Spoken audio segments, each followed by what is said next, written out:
Good afternoon, world, from Las Palmas, Siargao. Poppy's down here with me. We are taking the offer to come and stay at this beautiful hotel for a day or two. Because, yes. They have a generator, which is Poppy, it's my whole arm. They have a generator, so the power comes on in the morning until 12, and then it comes back on at 5 p.m. Poppy's trying to undress you. Which has literally just happened. So we have power, we have running water, we're going to shower again. Yeah. We're going to kind of just feel a little bit normal for a night or two. And most importantly, charge our computer. Yeah. We haven't been able to charge our computer because it's power hungry, and we've been using the power bank for our fans. And the generator that we have at our house needs 2-stroke oil, which I can't find. Look at this beast. This is what she wanted. She's stopped biting now. She's up here. Look at that little cuddler. Child. Story's going to antagonise her now. Oh, goodness me. So it's now been 7 days since the super typhoon hit Siargao. And probably today was one of the first days where we didn't break down into too many tears when we looked outside. Well, I'm talking about when we were driving around. Yeah, okay. There were a few emotional breakdowns today before we left the house, but they were mostly to do with our choices, like what to do next, because we can't see like an easy path out of this. Everything just feels really overwhelming. Yeah, it's too much. We feel like we've kind of done what we can at the house in like our capacity.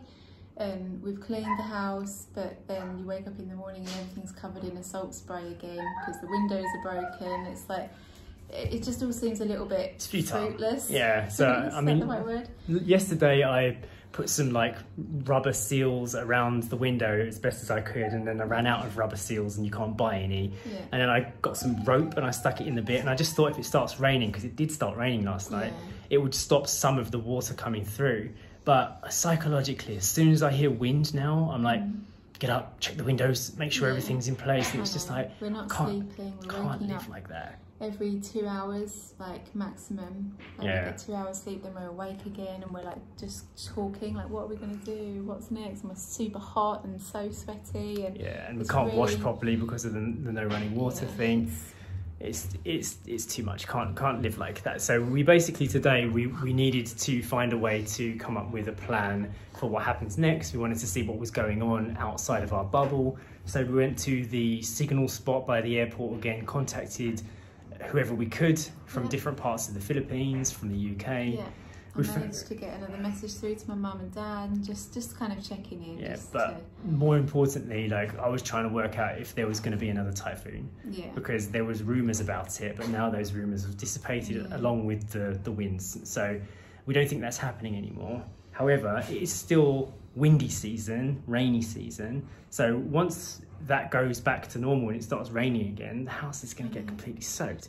Yeah. So I tried to contact the landlady today, but I think she was at work, so I couldn't get through to her. Spoke with her sister last night and we made a few plans, but every day the plans change. Yeah. So at this moment, our thought is to, first of all, find out what was happening in Jmayel. So we've come into town today and it is a ghost town. Yeah, it's very different to the first day that we came here on day 4. Day 4. And on day 4, there was loads of people around that we knew, and they were all like, I'm so glad to see you. And oh, sorry, that really scared me. Noisy. Yeah, you even scared Poppy. Don't give me shocks, okay? Because I'm already a little bit jumpy, okay? Yeah, on the first day that we came back to Jmayel, there was a real sense of community. You know, everyone was banding together, and it just felt so nice to connect with everybody again. And we've come into town today and it's like, everyone's gone. Wow, there's barely anyone here. I mean, there is people here like that we didn't see on the first day that we came back. So we have actually seen a couple of friends that we didn't see originally. So they're still here and they're still planning on staying and stuff. But it is feeling very, very different here now. So we asked pretty much everyone that we could see what they were going to do next. And a lot of people are saying that because the utilities aren't going to return to this island for up to a year, the best thing that to possibly do is to either find some way to bring your own power to the island. Like go off the island and go and buy a generator. Find a solar panel company to come and fit solar panels. But all of these things are going to take minimum months, and we can't live like this for months. So we can't do our work, and we've got no internet. Story, why don't you come and join us rather than just saying boo over there? Yeah, that'd be better, wouldn't it? Because no one could even see you. Where are you? Story's waiting to have her shower. Yeah, we're going to do full hair conditioning, aren't we? How could you say no after days of not washing? Oh, she's just being a kid. She always resists having her hair shampooed. I so need to have a proper shower. Like, I feel like my face is just covered in dirt, grit, salt, grime all the time. Washing with rainwater and well water from across the garden. Yeah, I know. The power's been on for ages, Story. So we're trying not to be too negative about everything, but as far as updates go, this is a very confusing time. We met some people that are planning to go to Butuan, and we found out that our friend June actually evacuated to Butuan from Siargao City, so it's an option. But also, we also found out that so many people left Siargao City to go to Butuan that we may end up there with no accommodation. So that's the thing. Even though they've got power and utilities there, we might not be able to find anywhere to live. And the only other option that there is to possibly go to Cebu, even though they've been also hit by a typhoon, and we've never been there. So, but there's power. There's power, there's internet, and possibly somewhere to live. But I don't want to talk too much about that yet, because it's a bit all just kind of rumours at the moment. We will update you as that happens. Poppy just tried to eat a phone. You little biter. What are you doing? Are you excited to be in a little holiday house and have some power and have a bit of normality? Yeah, I think you need a shower as well, Poppy. Yeah, you were supposed to have a shower 7 days ago after your surgery, weren't you? You see yourself? You still smell good. You still smell good. And guess what? Mummy forgot to pack me any clothes. Yeah, you packed Story's clothes. I packed for me and Story. And then I was going to say to Jay, I haven't put anything for you in the bag, so can you sort your own stuff out? And then I started crying and got a bit emotional about something. And I forgot to tell him that I hadn't packed any clothes. Sorry about this, Jerky. Poppy's on the attack. I did think the bag was a bit light when we left, but well, it's fine. So shower first, and then we're going to sit down, chill out, and we are going to finish the movie on my computer that we started watching just before the typhoon started, because we've been promising. We've been promising Story that all day. Then the storm got a bit scary, and we were like, I think we need to turn the film off now. I'm glad we did. Okay, it's a new morning. We are sitting here in Spotted Pig. It is Spotted Pig's last day of trade, and then they're going to close up. Maria made us an amazing coffee, and we had some breakfast here.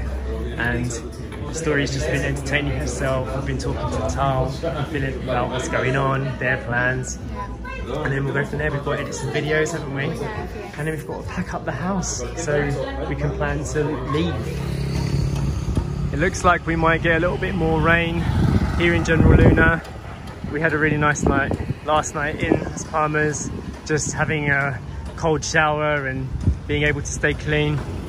And it looks like General Luna still has a little bit of life going around, but you can see still how much repair is needed. Look, it's our friends Sam and Lit. Yeah, we haven't seen them yet. Oh, it's so good to see you guys. Oh, the puppies. How are you? How are you? I'm really glad that Sam and Let are okay. They were on our Santa Fe route. We were planning to go around there to see if we could catch up with some of the friends we met when we first came to the island. And then it just started peeing down with rain. We have a lot of work to do before the generator's cut out here.